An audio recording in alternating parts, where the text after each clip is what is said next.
نصيحة لمن يريد حفظ القرآن. أولا أسأل الله تبارك وتعالى يجعلنا وإياكم من حفظة كتاب الله تبارك وتعالى. حفظ القرآن أهم شيء لكي تحفظ القرآن الكريم أن تكون صادقا مع الله سبحانه وتعالى، وأنك تريد حفظه لوجه الله سبحانه وتعالى. الأمر الثاني الدعاء، دائما تدعو الله تبارك وتعالى أن يجعلك من حفظة كتابه.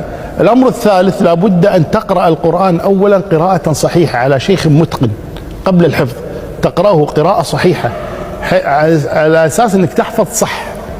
الأمر الرابع الأصل أن تحفظ على يد شيخ، إما أن يكون يعني لوحدك وإما أن تكون مع مجموعة، المهم أن تحفظ على يد شيخ حتى يتابع معك ما كم حفظت كذا.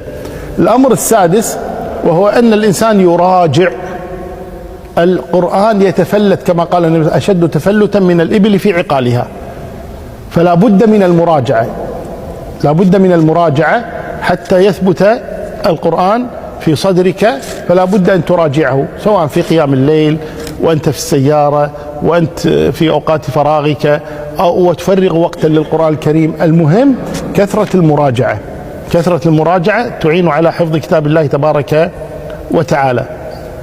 ثم بعد ذلك إذا يسر الله لك وحفظت كتاب الله جل وعلا عليك أن تعمل بما فيه حتى لا يكون كما قال النبي صلى الله عليه وسلم والقرآن حجة لك أو حجة، والقرآن حجة لك أو حجة عليك.